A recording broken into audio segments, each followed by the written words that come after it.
Contract Museum. My name is Director Francis. I'm Director of Education. I'm one of the Associate Directors here. And I just want to say it's been a pleasure, and we're so excited to host this event. And we're so thankful to both SCA and the Sierra Club Chapter of Vermont, and especially the Upper Valley group of the Sierra Club Chapter that has just done a wonderful job putting this program together. But I'm going to pass it on to Rachel, and welcome. Hi everyone, this is a great turnout. My name is Rachel Stevens. I'm on the executive committee of the Vermont chapter of Sierra Club.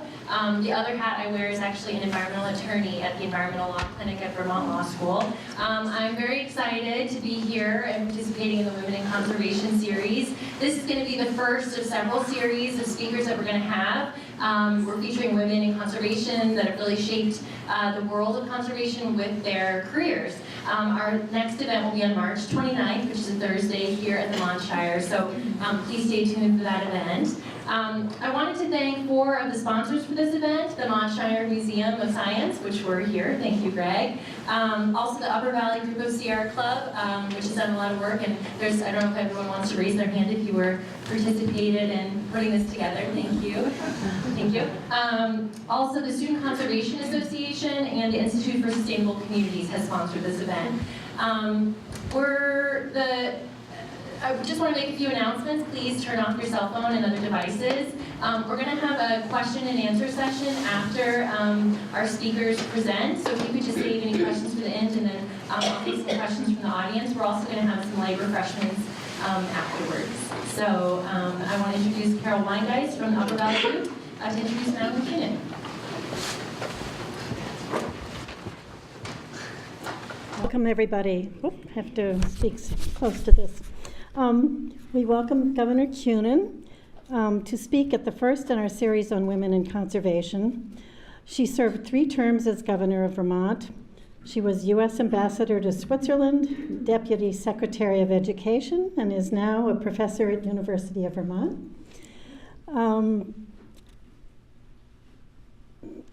She's the founder and chairwoman of the Institute for Sustainable Communities, and we're going to hear a lot about that this evening. It's a Montpelier-based nonprofit dedicated to helping communities around the world address environmental, economic, and social challenges to build a better future shaped and shared by all. As governor, Madeleine Kunin helped launch the National Governors Association Task Force on Global and Climate Change. In 2009, she was awarded the Eleanor Roosevelt Valkill Medal for Public Service, and she's the author of 4 books. Most recently, I might not have the most recent one, but the name I have of the most recent one for me is The New Feminist Agenda, Defining the Next Revolution for Women, Work, and Family. I last heard Governor Kunin speak when she addressed the Girls Club in New York City at my daughter's invitation to go to New York, and I used to be a volunteer for the Institute for Sustainable Communities when it was located at Vermont Law School. As you can see, she's impacted my family, as I know she's impacted many others around the world. Welcome back to the Upper Valley. Governor Kunin, we look forward to your sharing your story with us.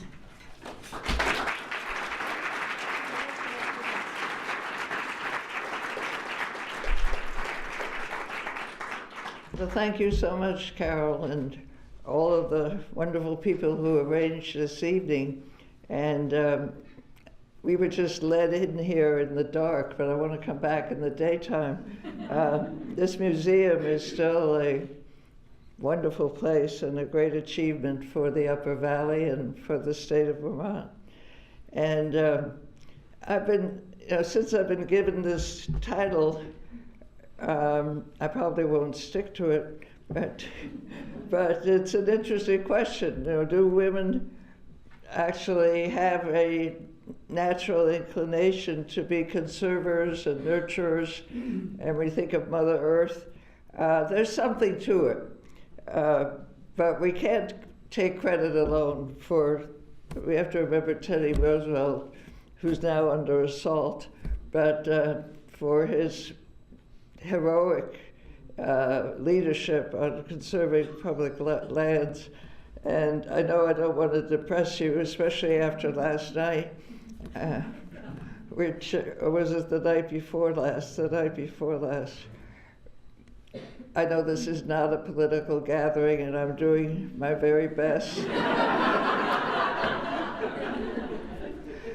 But it's nice to have a little infusion of good news, which is good news in the long term if it can be sustained for the environmental movement and the Sierra Club. But I think I first became an environmentalist, and this is going way back, when I read a book that was popular at the time called Girl of the Limberlost. Has anybody here read it? All right. Well, I identified with the heroine. At that time, there were heroines, and she, she found a place to feed the birds. She got lost at this wonderful swamp, and she was a total role model, though of course I had no idea what a role model was in those days. And I think one's impressions maybe come early. But I think my first sort of formal recognition of sustainability and the environment was the first Earth Day on April 22nd, 1970. And there was a little gathering on the UVM Green, and somehow that just resonated with me, and I became a formal environmentalist. You know, sometimes I'm asked, what made you run for office? What made you run for governor? And there were really two movements in the 70s. The feminist movement, which just grabbed me, and I became very much influenced by it. And I thought earlier, before the feminist movement, that someday I might like to marry a politician. As Gloria Steinem has said, today we are the men we thought we would marry. It's much better doing it yourself, because it's very hard to be married to a politician, but we'll leave that aside. But yeah, and the history of the environmental movement, I guess I can brag a little bit. Vermont does outshine, do I dare say this, New Hampshire when it comes to the environment. But I was here at Dartmouth for a while, and the best part I used to think of living in Hanover is you have such a great view of Vermont. Sorry. Obviously, I'm not running for anything. So here we are. Well, the 70s were an exciting time for the environment. There was Silent Spring with Rachel Carson, and I remember reading that on the beach in Nantucket and almost being swept away. And things were opening up, and the desire to conserve and protect and become active was very, very strong. It just seemed to naturally evolve, and the anti-environmental movement didn't surface yet. That came considerably later, so we had sort of free range to grow and develop. When I ran for office in Vermont, again, it was the environment movement and the feminist movement. But sometimes people ask me, what are you most proud of, or what have you accomplished? And you really don't always know, because fads or movements ebb and flow. Now I find I'm going to the retirement parties of people I appointed who were terrific. Even judges, when you think you appoint a judge, you think that's forever. They'll be in office on the bench long after I'm gone, but they too are retiring. So the other thing I find I'm doing, though, is going to the anniversaries of pieces of legislation that I was involved with. And one of them is the Housing and Conservation Board. That was a law that we put together. And one of the wonderful things about it, or unique things about it, is that it combines, it merges housing and conservation. The pie is only so big, and often similar agencies or boards or people will fight over who gets the biggest slice of pie. But in this case, they supported each other, and they partnered with other agencies that advocating housing. Probably the Sierra Club has also been part of some of the patchwork quilts that were made that enabled more housing to be built and more farmland, forest land, agricultural land be saved.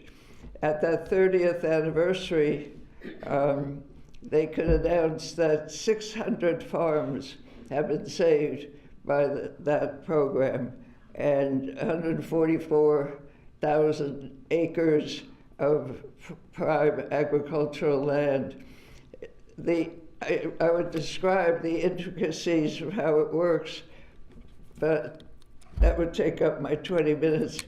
And the beauty of it is that people really work together. At this anniversary,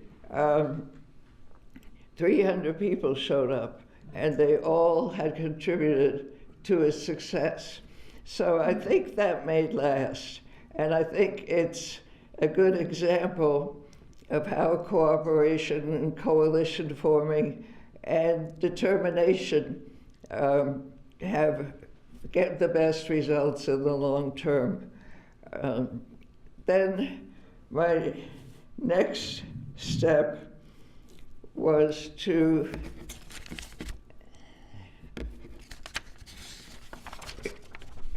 after my term finished, I tried to figure out what to do. I didn't get any calls from Wall Street, but I got a call from a group. I belonged to an organization that monitored elections, and this was right after the fall of the Berlin Wall, so this puts you in the late 80s, early 90s, and there were going to be the first democratic election in Bulgaria. So I was asked if I would co-chair that with the president of Iceland. Now, the president of Iceland is the only president that I'm aware of that has a smaller population than the state of Vermont. But we would each introduce each other with grand introductions and say, and here is the president, and here is the governor, and nobody knew how that we between us probably represented 600,000 people. But it gave us courage. Well, at this election, it was very interesting how it came about. The point being that the former communist countries had generally had a very poor environmental record. Bulgaria was not the worst, but they just, build without any thought to what it does to the community and to people's health. So the first democratic protests in Bulgaria were about the environment, and there was a big poster of a child walking in a pasture picking a flower. So that's where the energy came from. And it was also safe to protest on the environment where it wouldn't have been safe to be overtly political at that time. It was still under communist rule. So we got there, we monitored the elections, and felt that a lot of people were in Bulgaria because they wanted economic development. And then I realized that I went with someone named George Hamilton from the administration. A lot of people felt that we should do something. Economic development was at the top of the agenda, but the environment, for health reasons, was a footnote. So George and I decided we must do something to help these former communist countries. And that's how the Institute for Sustainable Development was formed. We started out with a $25,000 grant given to us by the Rockefeller Brothers Fund. And we had a 2-page outline of what we were proposing. Them were the days when you actually could get $25,000 in 2 pages. But I had the wisdom to work with George Hamilton, and today we have,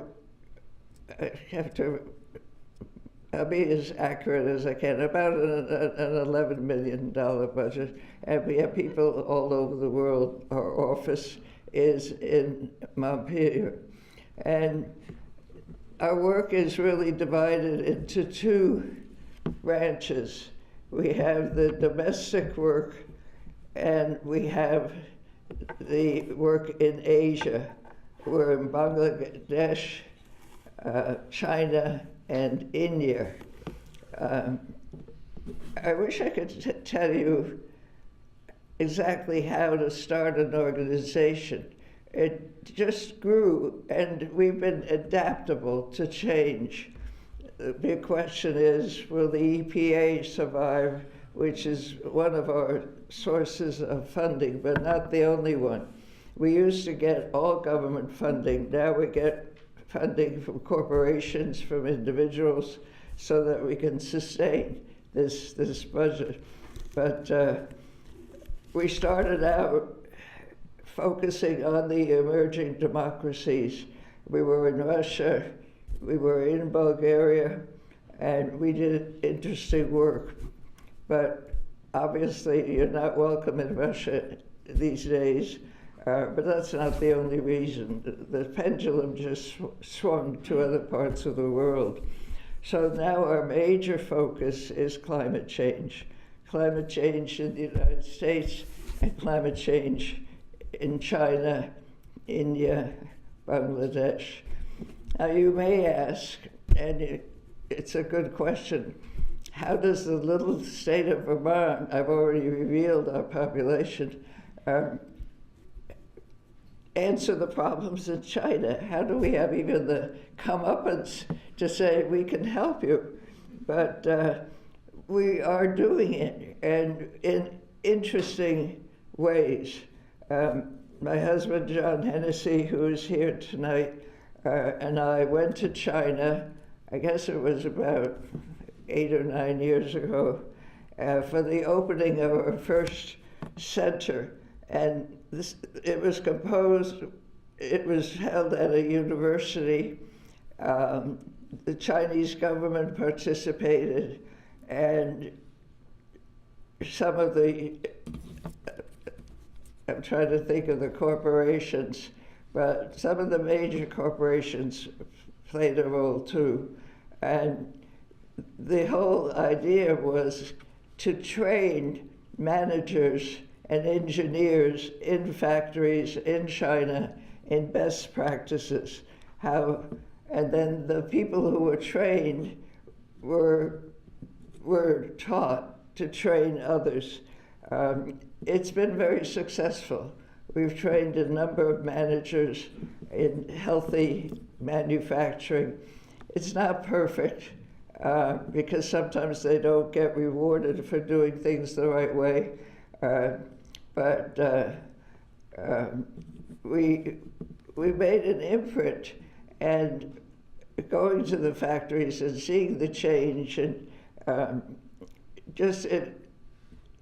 ISC, the Institute for Sustainable Communities, was always designed to be hands-on. We're not a think tank.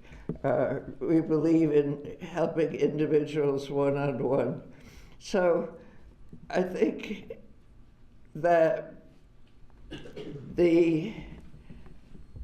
even though Vermont is smaller than New Hampshire, I think it's still the way to go. The question is what's going to happen soon, what's going to happen with China, and there are a lot of unknowns as to whether they will clamp down further on NGOs. So far, either we've been under the radar or they haven't been looking very hard. Or maybe the best answer of all would be we're doing work that they are happy to see done. I was in China many years ago after I left the governorship, and the actual mission of this group was climate change, and this was in 1991.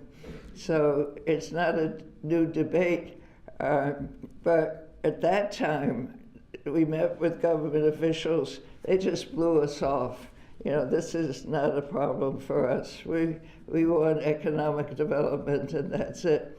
Well, today, China recognizes there's a huge health problem and eventually a political problem as people begin to recognize that they're being poisoned or their children will have certain liabilities, and what they fear most is unrest if the people recognize that they're not being treated in a humane way. Well, that brings us to the present. What's going to happen next? I think in the best of all possible worlds, what you saw last night, Tuesday night, in the campaign in Virginia and New Jersey was partly, it hasn't been analyzed fully yet, but partly, I think people were reacting, and there was a large turnout of women. So the policies that have been espoused about women's rights have certainly woken women up. And the same might be possible on the environmental movement, that the destruction, I mean, I can't even find the right word for it, but the aggressive effort to eliminate the EPA, to cut back on public lands, to drill for oil in the Arctic Nature Preserve. We're realizing there's an enemy out there, and that we have to become activists once again. So this may revive the environmental movement in the United States and hopefully around the world, because it's written in black and white. So this turns into a political talk after all. But I would just urge you to follow these events closely and to do what you can to take apart the age-old assumption that every time you do something in the environment, you destroy jobs. That is an untruth. It is false, and we have many examples of why that is not so. I don't know if any of you caught on the NewsHour program on Cuba last night that they see the environment as a wonderful tourist attraction, coral reefs that they didn't know were there, but they have to, the theme of the show was we have to do it carefully, and we can have economic growth through tourism if we do it right. And we have thousands of examples of that. So we have to persevere, but we can't be silent. Silence is our enemy. Activism is our best hope. Thank you.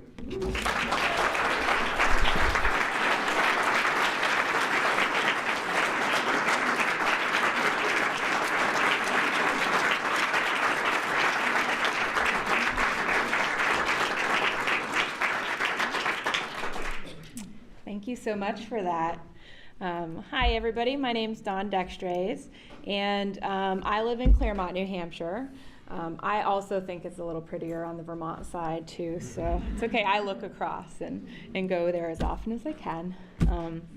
I'm the Education and Outreach Specialist for Sullivan County Natural Resources and Conservation District. And so I work with all the schools in Sullivan County to help them get outside. And my career in conservation education actually started the first year after college when I was accepted into a residential program through the Student Conservation Association. And it was partnered with the Massachusetts State Parks Department and AmeriCorps. I was one of 26 young people that were really unsure of what we wanted to do after college, but we were sure we wanted to do something outside and we wanted to serve others. So I was attracted to this 10-month position because it would bring me back to a place where I spent my early years. My relatives still live in this area, the hill towns of Western Massachusetts. And I also wanted to travel around Massachusetts, which I would get to do, building trails and exploring wild places there. You know, I thought, what more could I ask for, being able to just travel around? But part of that 10-month position it wasn't just trail building, it was also teaching in schools. And it was teaching in schools in the winter. And I had been coming up from Florida and North Carolina to move up to Massachusetts. So I wasn't really looking forward to teaching or being in a winter situation. And I had actually vowed never to be a teacher. I pretty much said, I don't even like kids. Why would I ever do that? But little did I know that those 6 months teaching kids in the hill towns of Massachusetts actually lit a fire in me that to this day has not been extinguished and has directed the course of my life ever since. And so it's my great pleasure that I get to introduce Liz Putnam, the founding president of the Student Conservation Association, or the SCA, because like so many others, I have Liz to thank for my many life-changing experiences that happened during that time with the SCA. And my story isn't unique. What started 60 years ago as a small group of student volunteers has grown into an organization that has empowered tens of thousands of other people just like me, and one that has spawned a movement of conservation service corps across the country. SCA's mission is to build the next generation of conservation leaders by inspiring lifelong stewardship of our environment and communities. And Liz has inspired generation after generation with her relentless determination, spirit, and buoyancy. She is one of the original women in conservation, and through founding the SCA, has helped many more women enter the field successfully. And she's also the only Presidential Citizens Medal winner I know. Please join me in giving a warm welcome to Liz Putnam.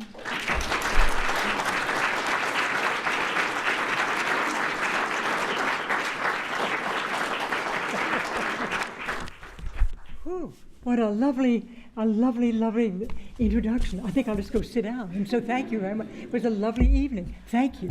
No, but seriously, thank you very much. That was very kind of you, and I appreciate it. And what you're doing is wonderful, and it's something that is so needed, is that spirit that you are bringing forth, and others of you with SCA, what you are doing. That's the hope for the future that you were talking about. That is the hope for the future. I'm honored this evening to be here and share the stage to discuss such a vital subject, women in conservation, with an individual I have long admired. Governor Kunin's commitment to public service, accomplishments in office, ongoing actions on behalf of our environment are extraordinary, and I am confident they will continue to shape our state and our world for many years to come. We'll work this out. Thank you very much. But I am confident that what you have done and the work that you have accomplished, that's going to shape our state and our world for many years to come, and thank you. But back to this whole topic of women in conservation, such an important subject with an amazing history and so much hope for the future. When I think of the enormous and enduring influence of someone like Rachel Carson, and see the ongoing work of environmentalist Alison Rockefeller, an SCA alumna, incidentally, but who founded, among other initiatives, Audubon's Women in Conservation Awards program, and that celebrates the work of younger people like Dawn and of other women who have done so much, never giving up when the going gets tough. Instead, they stood up for what they believed was right, and for the greater good, and for a more sustainable planet. And this is something we all need so badly. The concept of volunteerism and service were something in which I was brought up with. Examples set by both parents, and it made no difference if one was a boy or a girl. If something needed to be done, do it. Do it as best you can, and just don't quit because it's difficult. Since we're traveling through time, let me take you back to 1953, when I was 20 years old and a junior at Vassar College. That's when I just happened to come across an article in Harper's Magazine written by historian and conservationist Bernard DeVoto. The article was entitled, "Let's Close Our National Parks." That got my attention. DeVoto was sounding an alarm. World War II had siphoned federal funding away from our national parks. The shortfall had yet to be addressed, and suddenly, amid the post-war baby boom, huge numbers of families with young children were descending on our national parks, and that remained underfunded and understaffed. Rather familiar today, too, in certain areas, but anyway. And DeVoto was convinced that our national parks were at risk of being loved to death. Back then, the dedicated but too few rangers staffing the parks were essentially limited to cleaning latrines and removing trash. Interpretive programs were all but non-existent. Trails and roads were largely neglected for lack of adequate funding and labor. And worse yet, these rangers were living with their families in leaky, tar paper shacks, accommodations built as temporary housing decades earlier by the Civilian Conservation Corps, the CCC, one of President Roosevelt's Depression-era work programs. These parks were entrusted to our care for future generations. They were not established for us to sell or destroy. To awaken the American people at that time to this national disgrace, DeVoto advocated, let's close the parks, enlisted the military to keep the public out until Congress provided the funding necessary to protect the parks from the people and the people from the parks. DeVoto wrote, quote, "Let us, as a beginning, close Yellowstone, Yosemite, Rocky Mountain, Grand Canyon National Parks, close and seal them, assign the Army to patrol them, and hold them secure until they can safely be reopened." It's hard to imagine locking up these majestic places, but DeVoto was absolutely serious. But that article planted an image in my mind, and it planted a seed. I thought there must be a better solution. In my family, if we grew up with the ethic that if something needed to be done, do it. So I thought, well, why couldn't young people, like myself at the time, volunteer to be of help? I didn't know doing what, but what could they do so these poor rangers could do what they were trained to do, whatever that was? At the suggestion of Dr. A. Scott Worthen Jr., my faculty advisor, I set out to write my senior college thesis on a proposal for a student conservation corps. Couldn't think of any other name at that point, but a modern CCC-type program. I believed that young people would welcome the opportunity to volunteer their services to help our beleaguered national parks. They would be doing work that couldn't otherwise be done while benefiting from the hands-on experiences, as well as from living and working in an amazing environment. A win-win for both the individual and the land. Dr. Worthen threw his full support behind me, but then he threw me a curve. He asked, did I have 2 years after graduation to test my idea? And I just laughed at him. I said, I just want to do the research necessary to even see if this concept had any merit. had he asked me, do you have 62 years that you can give away to this concept? I would have said he was out of his mind. But here we are. But Scott's mind was quite sound, as exactly 2 years after graduation, in 1957, or precisely 60 years ago, following lots of effort, invaluable support from family, friends, mentors, the first SCA volunteer program began in 2 national parks, Grand Teton and Olympic. There were 53 participants that year, including 22 college and graduate level students, both men and women, and 31 high school age boys. Believe it or not, the National Park Service and the federal government, because they were part of it, but there's another thing that happened afterwards, but the federal government stated that high school age girls, in quote, couldn't, wouldn't, and shouldn't be allowed to work on federal lands, end quote. It was not until 1969, 12 years later, that SCA was finally allowed to set up 2 programs for high school age girls.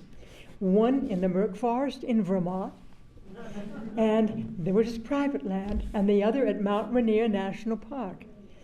Both programs were such a success that SCA has had co-ed high school age programs ever since, and have the SC and the YCC that started in 1972, I think, and the other youth corps now working around the country. The issue of initially not allowing high school age girls to participate in any work, oh heavens, on public lands, was a stark reminder that in the mid-50s, it was largely a man's world, and women were expected to go along to get along, end quote. Of course, despite progress in several areas, recent events show that, in some cases, little has changed in that regard. At the same time, a park ranger said to me, in all seriousness, "You aren't thinking of having women as interns, are you? What could be funnier than a woman in a park ranger hat?" Well, I could think of lots of things funnier. And at the age of 22, you can think of a lot of things funnier. But anyway, fortunately, other Park Service people felt, and they had higher rank, that college-age and graduate women should be accepted or could be accepted from the very beginning. And over the past 6 decades, tens of thousands of women have performed the same tasks as men, and many have advanced from SCA to fill a range of positions in the environmental field, including a woman who became Yellowstone's first female park biologist, as well as a world-renowned bison expert, to numerous park superintendents and other officials. So again, you just never know where things happen. So if you say no certain ways, it works. Anyway, in the spring of 1956, my colleague and fellow Vassar alumna Martha or Marty Hayne Talbot and I were elated yet apprehensive when we were given the word by the National Park Service that they wanted to have an SCA college and graduate level program that summer, just a few months away at Grand Teton National Park. And Marty and I both felt it was much too late in the year, starting in the end of March, to launch a new program. But we were compelled to act on this opportunity. And as we had been instructed, immediately traveled to Colorado and Wyoming and met with the 5 colleges there and to recruit from those colleges. And then we meant to go to the park and make the final preparations for that summer. That sounded great. When we arrived at Grand Teton, however, we discovered the project for that summer had been radically changed. Instead of assisting rangers and naturalists on work that was vitally needed in the park, which of course that was the primary mission of SCA, the SCA college and graduate participants would now be assigned to planting trees around a new hotel for a park concessionaire. Well, furthermore, the park superintendent was away on business in Washington, D.C. and couldn't be contacted. Needless to say, we were shocked. This work would not be helping Grand Teton and its overworked rangers from mounting maintenance, backlog, and other work. It would only help a private business. As far as we were concerned, the company could hire its own workers. After checking with our trusted advisors back east, we informed the colleges we had just visited that the program was canceled for that summer, and then waited for the superintendent to return. When he did arrive, he was stunned that we were still at the park, and he asked us why weren't we out getting his kids for the summer. I replied, well, we've canceled the program. And he said, you can't. I said, we did. And again, you think of two girls at the age of 23 and 24 years old, fresh out of college, telling a national park superintendent, a man, heaven forbid, that we have canceled a program that he was planning to have that summer. So it was canceled. As we explained our reasoning, that the SCA participants were there to aid under-resourced park staffs and not concessioners, the superintendent agreed with our decision. We did insist the program take place, though, in Olympic National Park, because they asked for it first. We might as well keep asking for things if we know, if he was going to go for it. And the Park Service agreed to our request, and so the program started in both parks in 1957 with 31 high school age girls and 22 college and graduate level men and women. What's more, 2 years later, when the superintendent of Grand Teton was transferred to Zion National Park and Cedar Breaks National Monument, he telephoned and asked, hey Liz, where are my SCA kids? We need them here as well. He felt SCA was essential to be in all our national parks, not just in one or two. And that marked the first of one of our SCA's many expansions. But years later, I wondered what that disbelieving ranger who felt girls shouldn't be allowed to work in our national parks, as well as his thinking, what could be funnier, seeing a woman ranger in a park ranger hat, must have thought when the Park Service recognized SCA's many contributions to the parks by naming me an honorary park ranger and presented me with my own ranger hat. Life truly is wonderful. I'm just alerting all of you. It can be fabulous. Of course, that 1956 decision to cancel the program in the Tetons could have ended SCA before it even started. After all, Marty and I were barely out of college, and standing up to a uniform male authority of a federal institution like the National Park Service.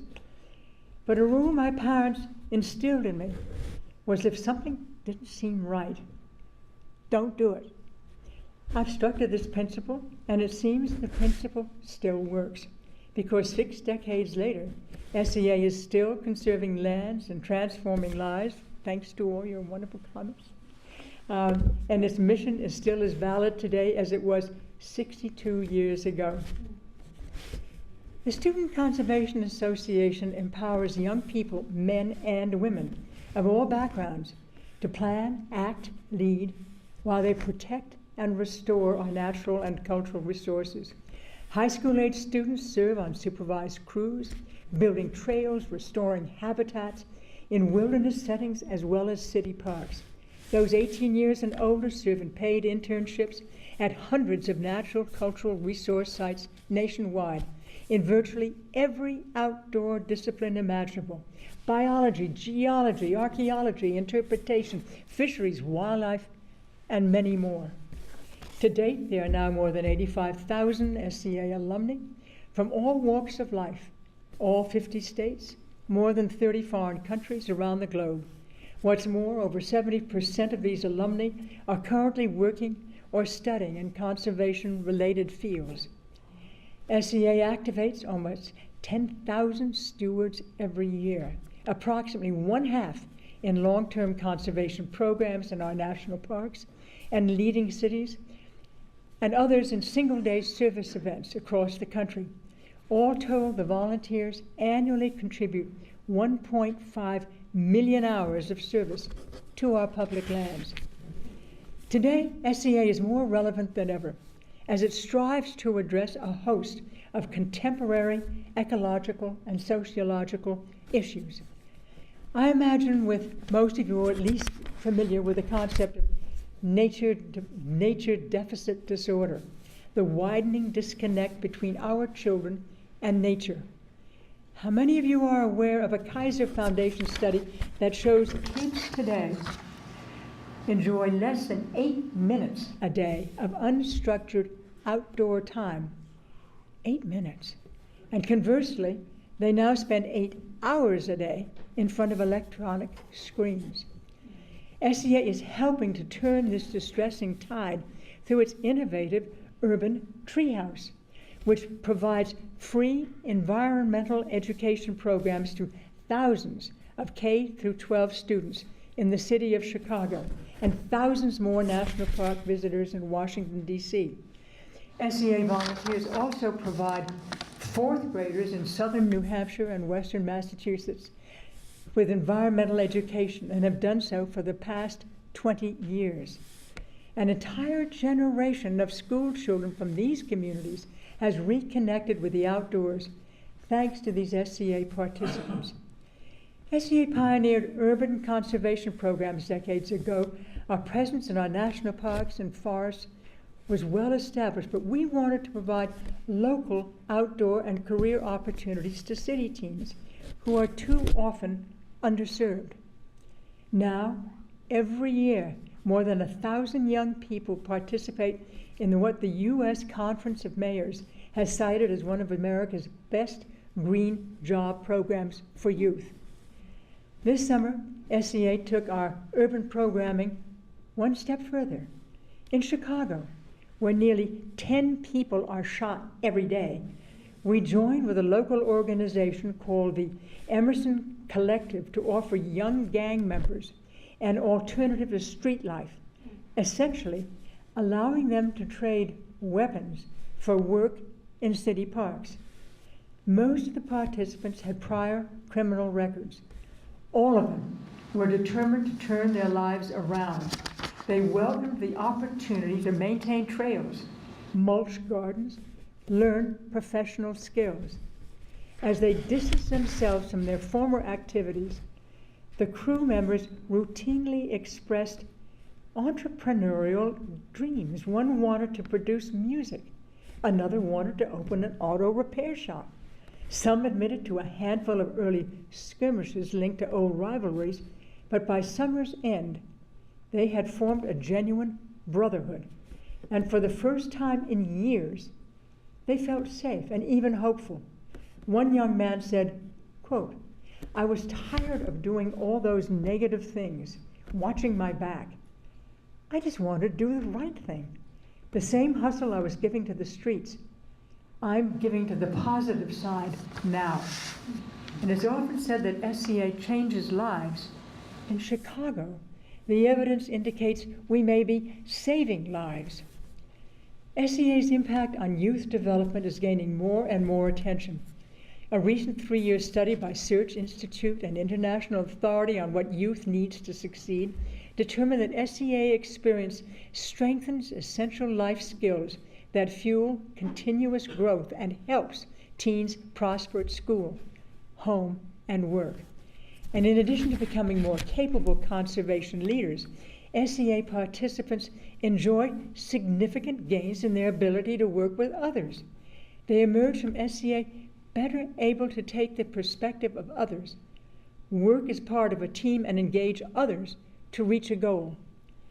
They become civically engaged, more in tune to the greater good, and as educators struggle to teach these so-called soft skills in a classroom environment, SCA is working with the natural environment to enhance individual development.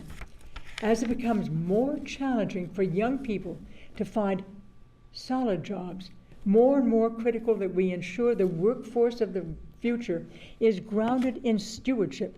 5 minutes. 5? 2? Okay. Anyway, as we were saying, and while SCA's target is, we have an NPS Academy for the young people, and they are now having a multi-year partnership with the National Ecological Observatory Network, NEON as it is called. I want to share one quick story. The Arizona man. I met a man, many years ago. I didn't know him, I didn't think he knew me. And he said, anyone working for the environment is destroying this country. That caught my attention. I didn't know him. I didn't know why he would say that to me, but that was all right. And I said, can you explain why? And he said, certainly. Anyone working for the environment is trying to set up rules and regulations. And he was pumping his rather ample chest, I don't need any rules and regulations. It is my rights to do as I want to do it, when I want to do it, and no one can stop me. And I said, do you think we're having any problems? Acid rain, ozone layer depletion, or climate change? And he looked at me and he said, in a pitying way, oh, little lady, little lady, I don't give a damn, because I'm not going to live long enough. And I looked at him and I said, do you have any children? And he said, yes, 2 daughters. And I said, what about them? He said, oh, that's going to be their problem. And then he went on to say, I hope you've heard what I've had to say, because there are many people out here who feel just like I do. And I looked at him, and first of all, I thanked him for having been so honest. Secondly, I promised him that I had heard every word that he had said. And thirdly, I promised him I would share what he had to say with as many people as I can, because I said to him that that concept that you're saying, that is not only going to destroy this country, it will destroy the earth as well. And I share that story because to me it is what the essence is of what men and women in conservation, but particularly now we're talking about women in conservation, professionally and non-professionally, with conservation that has such broad connotations that kids, they've got to learn from the early age on what it is, what have we got, why are we lucky, what is this environment all about? And it ain't going to be here if we don't care.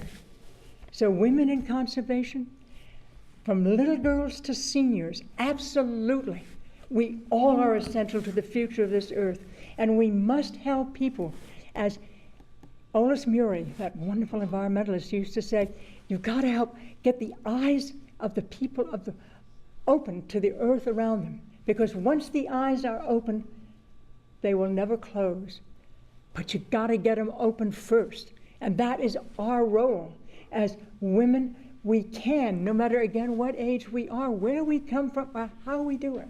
But it is essential, and it is there, and there is that hope, because that's what we are all about. And we must never give up on our vital issues, such as those that are dealing with the environment, because no matter from what walk of life we are from, where any of us live, teamwork is absolutely essential. And it is remarkable what strength and power and teamwork creates. And most importantly, we must never, ever give up on vital issues, of which there are plenty circulating these days. Women in conservation, you bet. Thank heavens for all of us. The future of the earth depends upon all of us working together. I thank you for this opportunity.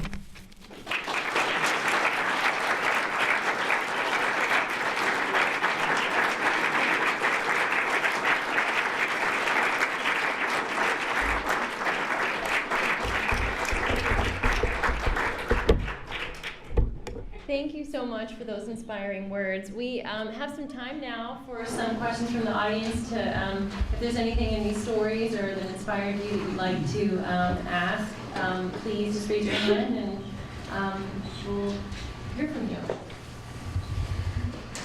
I can kick things off if there's not, if you guys want to conjure a question. I was just curious, in your careers, could you maybe reflect on a particular moment where you felt like being a woman was an impediment to something that you were, I know this is an exhausting topic, but only one. And just maybe, especially for some of the younger women here, what it was that helped you overcome that, or what strength you pulled from within that kind of helped you overcome that. I don't know if something comes to mind that might be instructive. I think your microphone is still. Well, I guess the sad news is we still have to ask that question. You'd think by now we've gotten to equality. Yeah, there are times, but you can't pay that much attention to it, frankly. I mean, if as we've been hearing, there's sexual harassment, which does happen, of course, not only the stories that have been in the media, but I think every woman can recount something that made you uncomfortable, where you didn't know whether to fight it or shut up and try to. But you know, you can't let it stop you, and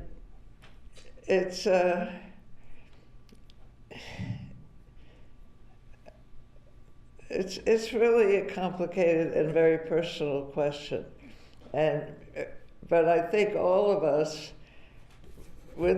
as a result of the brave women who have come out, have gotten a little bit more courage, and it's certainly raised the awareness of men.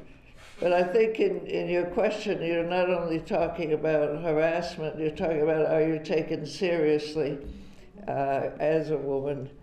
And I think it's annoying that again we have to ask that question in this day and age, but I think women often have a slight burden of proof, because the first impression is can she be serious? I'm just reading a book called Lab Girl. Any of you read it? Yeah, it's kind of interesting. I mean, she works so hard so that she has to be taken seriously. But if you do your homework and if you really fight for yourself, I think we have to just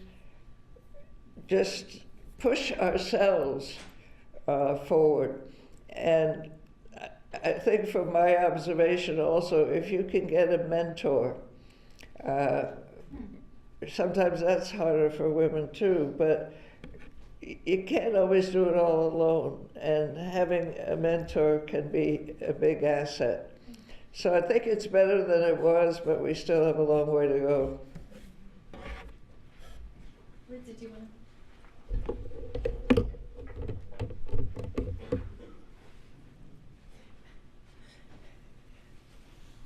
Life is amazing.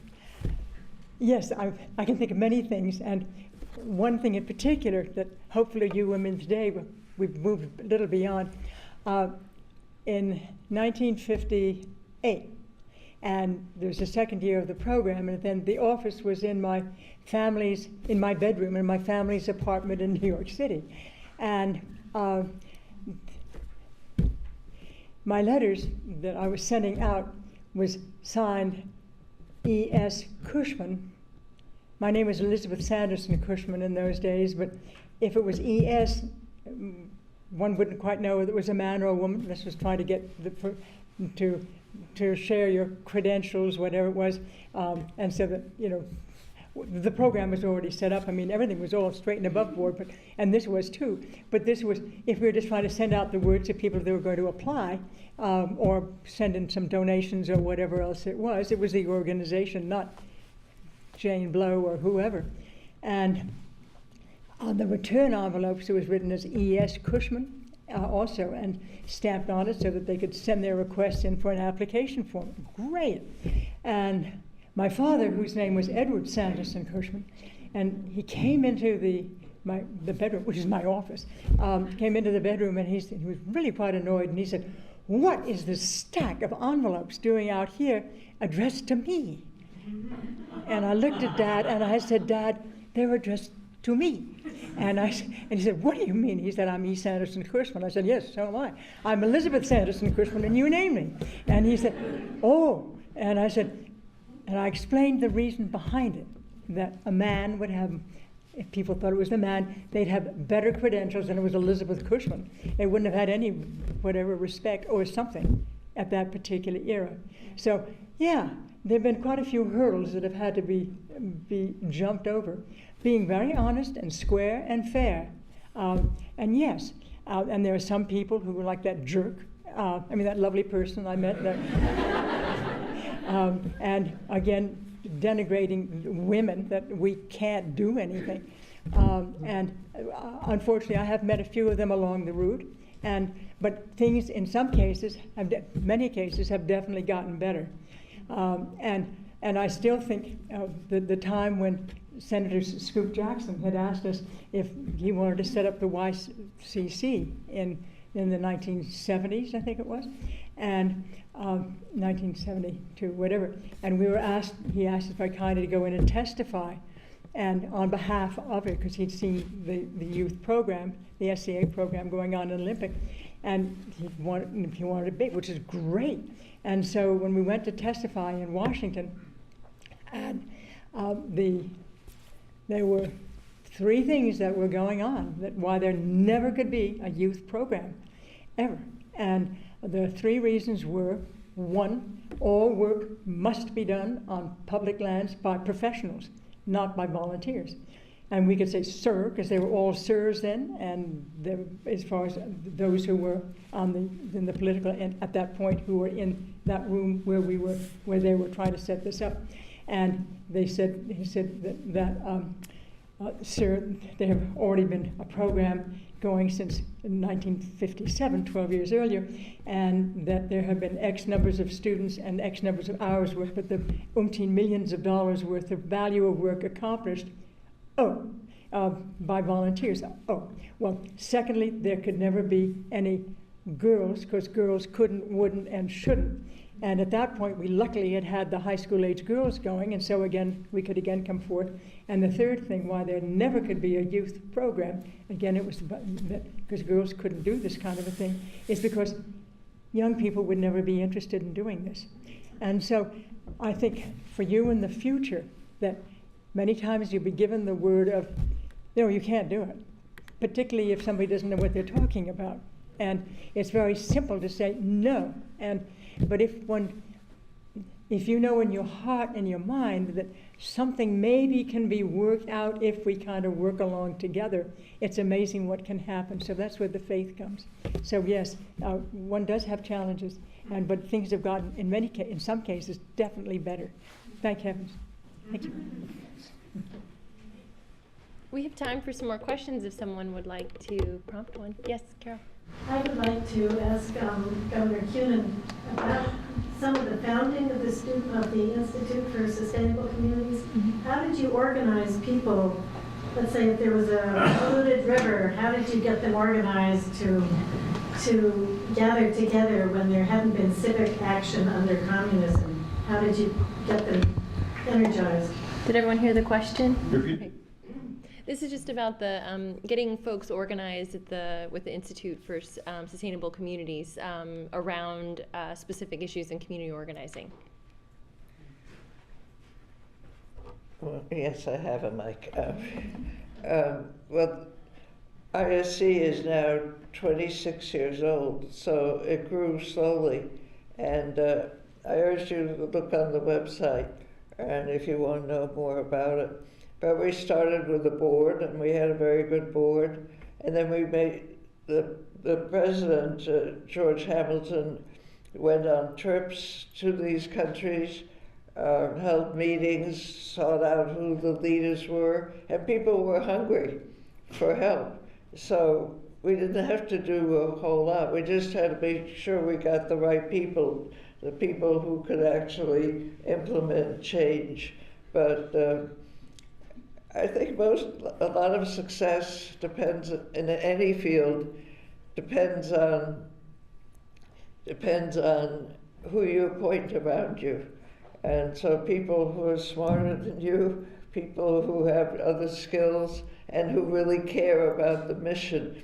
And one thing that has been consistent with ISC, board members have changed, George has been there, but people have a passion for what you're doing, and that makes it work. And we still feel that sense of mission today. I'm an ex officio member But it's been great to see it grow and mature. Just go back to this last question for a moment.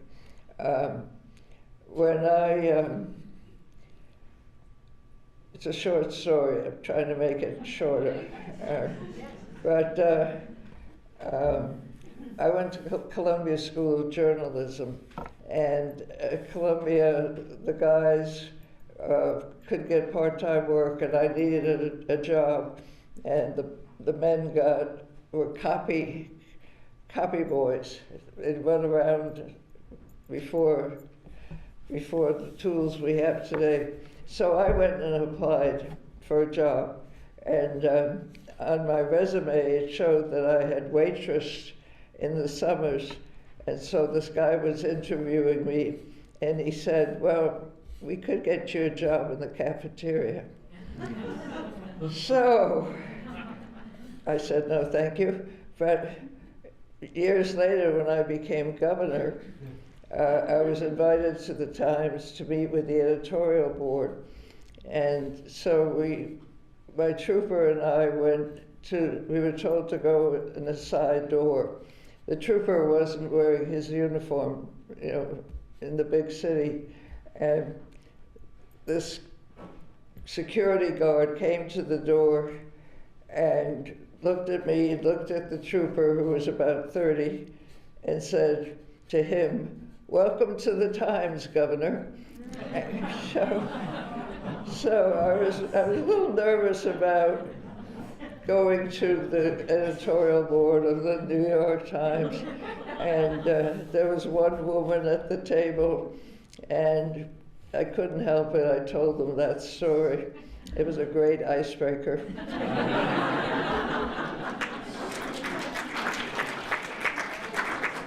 We still have some time if anyone from the audience, yes. I guess I'll stand so people can hear me. There are several avenues for increasing activism, several which you both mentioned tonight, like youth recruitment or educating those who are already interested. But I'm wondering how you might approach another group, those who may label themselves, or those individuals who may consider themselves to be anti-environment or disapprove of measures to increase initiatives to increase sustainability and stewardship. Did everyone hear the question? Any either. I think that's for either group. If I hear you correctly, how do you talk to people who are anti-environment and disagree with you? Well, I think don't lose your temper. Really, you have to have self-control, but I think I'd start very small. One-on-one, or maybe just a coffee hour. I've never quite done that, so I'm not the best voice of course, I have people who disagree with me a lot. But see if you can find some common strand, even if it's something small, to begin with. Maybe it's something in your neighborhood, and try to work it from there. Or, do you know people now who have opposing views? Would you think you could have coffee together? You might start that way, and then try to expand it. But we all tend to stick with our own, what is it now called, tribal. But we should get out, and you might find an environmental issue over traffic, something that hits home, or drinking water, or a stream. Good luck. Liz, do you want to answer the same question?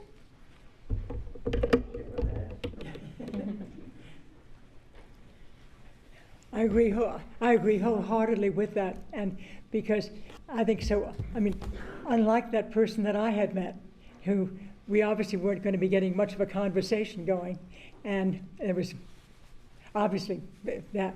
But if it's somebody that you definitely are we're talking with them, you can eventually, it's amazing, there can be certain definite things where you can teamwork and work on, and you never know that maybe some of that can slither into some of the ideas that maybe you're hopeful for, and sometimes that can happen. It was known as opening up the eyes of somebody, not with a ramrod, but in other methods, and it does work, just like you were saying, and so again, good luck.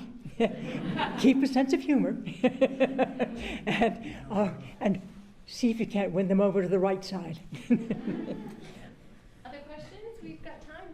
Folks are interested. Yes. Do either of you ladies have any advice for women who are starting out in conservation careers today? Great question. I'd love some.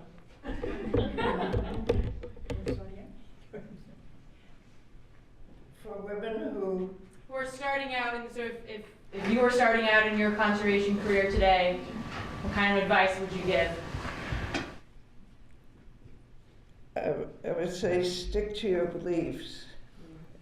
You can learn lots of mechanical things, but you can't learn the passion part. And it's a good question, like a hard one to answer. But join a group,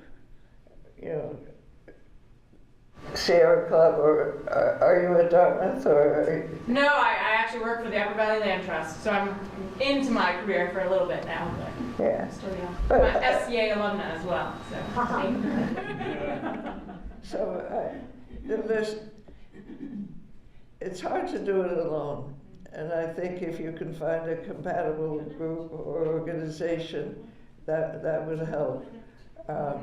And the assault on the environment nationwide is so horrifying that should keep you going for a while. and in Vermont, New Hampshire, we sort of live in a bubble in the Northeast where we're horrified by what we read, but we don't experience it right here, at least not in Vermont yet, and I don't think in New Hampshire. But so, yeah, find some friends. It's a lot easier, and believe in yourself. Your voice doesn't matter, and meanwhile, stay informed.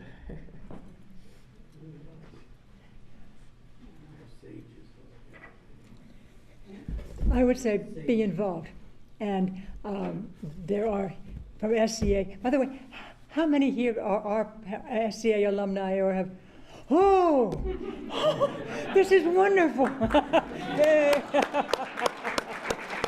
Oh, gee, this is exciting. Thank you. You never know in life, but that's why that's why I say never give up. And so, yeah, if you're interested in environmental things, great. Don't lose that enthusiasm, and don't ever get that feeling of that I can't do that. It's not pooey. That's not the case. And because you can, and when you find you've got an interest, there are so many different avenues that you can get connected with. You're with wildlife, or you're with whatever it is that you're interested in. So look into those avenues, because they are there.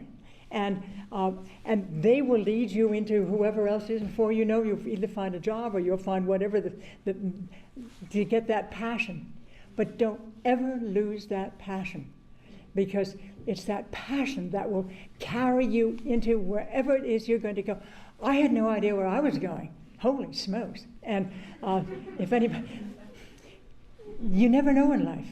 And that's what makes life very exciting, challenging but exciting, and so certainly you'll get clobbered along the route, but that's okay. I mean, it isn't okay, but it does happen, but you come back with it because you'll find others have teamed up with you. But ask at SCA, ask it, because there are so many different avenues within there, as you will have some idea of, and so keep your passion afloat, and don't ever let that other lovely person who felt I won't even go any further with it. Thank you. We've got more time. Yes. Do either of you, can you identify any national leaders who seem ready to take up environmental agenda? Another good question. Thank you.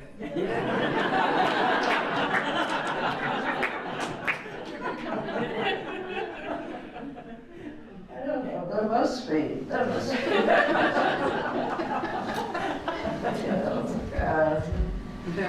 Bill McKibben, from the civilian point of view, are you thinking of a national figure in Congress? Political leaders. I mean, McKibben organized a big constituency, what is it called, 350, right? But I don't see a politician, I'm sorry to say. But somebody will emerge. I think we have to believe that. And, you know, I would like to see a big demonstration on climate change. I mean, the Women's March was huge, and it hasn't died down. You know, people thought, well, this is a one-shot deal, and then they'll go home, we hope. But it's, the energy from that is still present. And I haven't seen the analysis, but women are running for office all over America in record numbers. I started an organization called Emerge Vermont, which some other states now have too. And we recruit and train Democratic women to run for office. And the long-term solution is run for office. And just be an activist in the old-fashioned sense of the word. Shout. Did you want to speak more about national leaders? I'm afraid of following exactly what you were saying. There's got to be somebody who is going to be coming forth somewhere, somehow. There's got to be.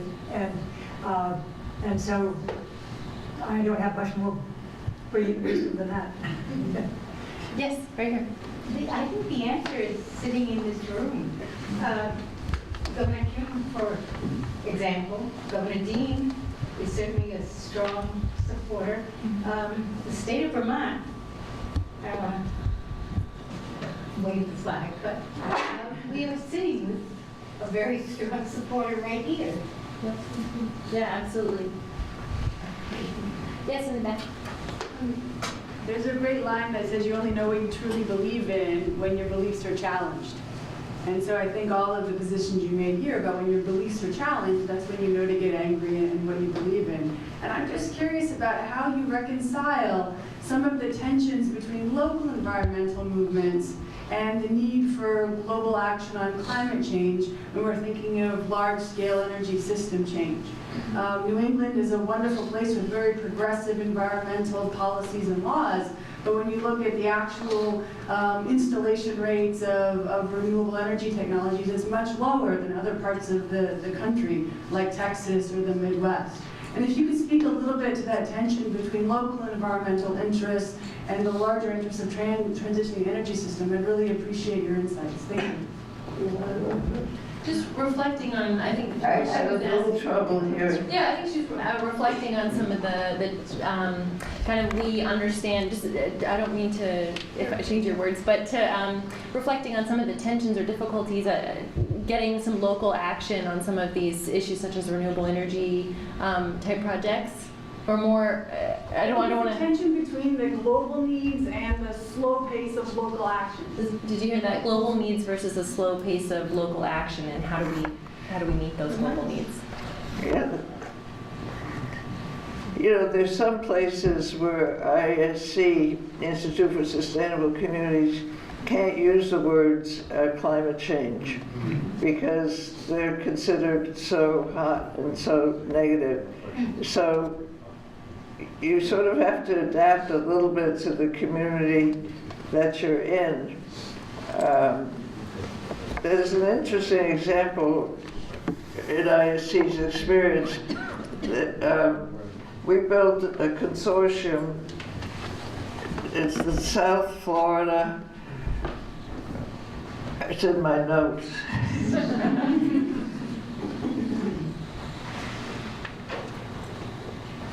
I want to get it right. Southeast Florida Regional Climate Project. And they have 180 cities. The governor of Florida does not believe that climate change is caused by human beings.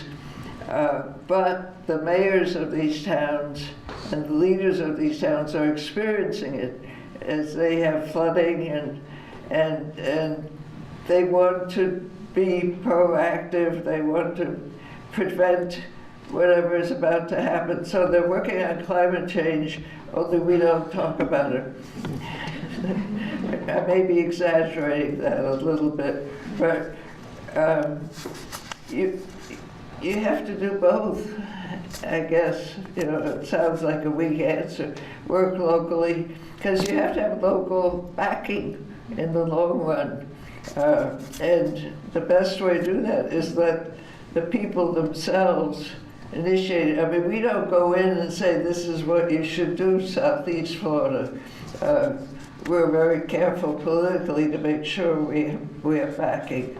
And some of the strongest, I mean, even President Obama visited this site and pointed out that it was one of the better coalitions and partnerships in dealing with the environment. But if you're in a really anti-environment or anti-climate change crowd, let's say you go to a coal mining community, that would be very, very difficult. But even they want safe drinking water for their children. And one thing I forgot to mention was, in some ways, this is an economic issue, because it's the poor people who suffer the most from bad environments, poisonous. You know, look at Flint, Michigan. I mean, this didn't happen in a posh suburb. This happened in the poor African American community. So there's a social justice message here that we should not forget, because I mean, even incineration plants are often located in poor neighborhoods. So that's a whole thread that runs through it. But you just have to make the best case, and if you can find an advocate within the community who agrees that changes must be made. And I guess the best thing is not to be just theoretical, but to be practical, so people actually see results from change. I don't know if that answers your question.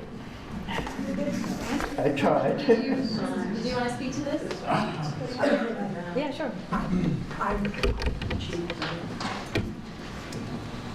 I agree again with the way that you presented it, and how to be, because you're in that field, which is wonderful, to be able to politically, to be able to handle some of those challenges, of which they are incredible today on this whole environmental issue. And so I congratulate you on what you're doing and how you're trying to help our next generations face some of these challenges that are they seem to be getting bigger and bigger. And yes, I see you coming up, which is great, in case you have some ideas on that one. So thank you. I just thank you very much. You give me more credit than I deserve. But let's just end on a high note if we can. In a way, this is an exciting time, because there's so much turmoil that You can't help but do good. Agreed. So go for it.